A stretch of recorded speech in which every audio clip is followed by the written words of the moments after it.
Welcome to You Betray Me, where secrets are uncovered and stories take unexpected turns. Subscribe and join the journey. As I was wrapping up a long day at work, the office finally began to fade. I was preparing to head home, tidying up my desk when my phone rang. A smile crossed my face when I saw my wife's name on the screen. She often called around this time, either to remind me to pick something up on my way home or simply to ask how my day had gone.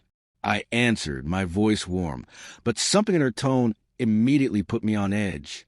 It was cold, icy. "Nathan, I need to talk to you." I froze, my smile fading. "Is everything okay?" "No," she replied bluntly. Then, without hesitation, she hit me with words that shattered my world. "I want a divorce." For a moment, I couldn't breathe. It felt completely out of context, like a cruel joke. We weren't perfect, but I never imagined things were this bad. My mind raced as I struggled to respond. "Emma, I just heard you say you want a divorce. When did this happen?" Her voice was devoid of emotion. "I've made up my mind. I don't want to talk about it. If you have questions, contact your lawyer or mine." My chest tightened. "You've already spoken to a lawyer?" "Don't call me Nathan. You'll hear from him soon." "Emma, this is crazy," I said, my voice rising. "At least give me—" She cut me off. "I don't owe you an explanation. This is what I want." Then the line went dead. I stood there, phone in hand, stunned. My heart pounded with unanswered questions. After 7 years of marriage, how could this be happening? Sure, she had been distant lately, but I chalked it up to stress, a rough patch, nothing like this. The drive home was a blur. Her words echoed in my mind like a haunting chant, each repetition deepening my confusion and pain.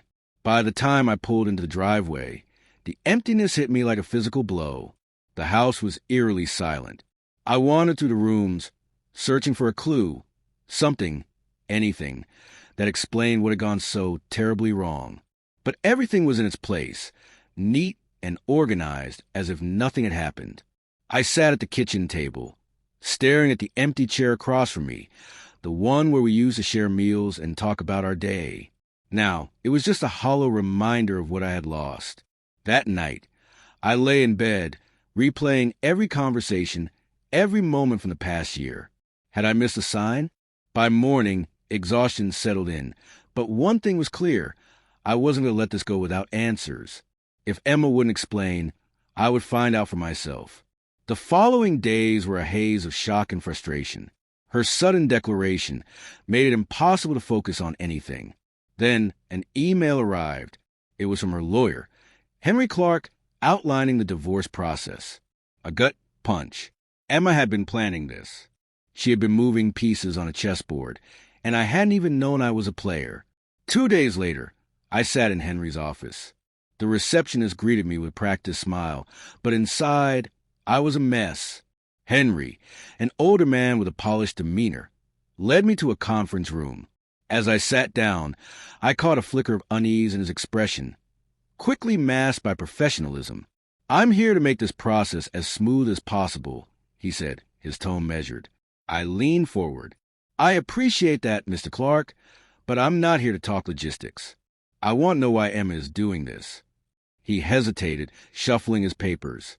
"I'm not at liberty to discuss personal matters." Frustration boiled over. "You've been conspiring with my wife to ruin our marriage. I have a right to know why." Henry froze. His professional mask slipped. With a sigh, he removed his glasses and rubbed his temples. "I shouldn't be telling you this," he murmured, "but you deserve to know." I held my breath. "She's been planning this for months," he admitted, "gathering evidence, building a case to secure the majority of your joint assets." He hesitated again. "There's someone else." His words hit me like a physical blow. My stomach churned. "Someone else." I whispered. He nodded. "I can't say more, but she's been calculating." I stood abruptly, my chair scraping against the floor. "Thank you, Mr. Clark," I said, my voice tight. That's all I needed to know. As I left his office, a storm of emotions raged inside me. Anger, betrayal, heartbreak. But beneath it all, a new resolve began to form. Emma may have been planning this for months, but I wasn't going to let her blindside me anymore. This wasn't the end. I wasn't just reacting to her scheme anymore. I was making my own moves. That night, sitting in my workshop, I realized something. For weeks, I had felt like a victim, caught off guard, powerless. But now I saw a way forward. Emma had underestimated me. She thought I would fold. She was wrong. I wasn't just fighting for my possessions or my pride. I was fighting for myself. The next day, Chris, my lawyer, called. For the first time in a long time, I felt like the man I used to be. Henry also reached out, stating they were open to negotiation. Emma, it seemed, had finally realized her position wasn't as strong as she believed. Good. I thought, let's ensure the terms reflect reality. Emma's confidence faded with each meeting. At first, she held firm, but over time, cracks appeared. The more we pushed back, the more she faltered. One afternoon, after a particularly grueling session, she finally spoke. "You think you've won," she said bitterly, "but you'll never understand why I had to do this."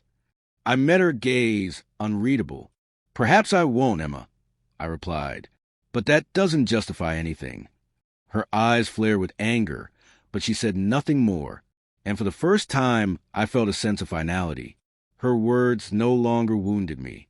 By the time the settlement was finalized, I felt like a new man. The terms were fair. I had to let go of some things, but I walked away with my dignity. Emma's plans had crumbled. Despite the battle, I had come out stronger. The marriage was over, but my life was only beginning. A strange sense of peace followed the finality of it all. Divorce had destroyed not only a marriage, but also the illusions I had held about Emma and our life together. Later that night, Chris and I shared a quiet drink. "You handled this well," he said, clinking his glass against mine. "I hope you're proud of that." I nodded, a small smile forming.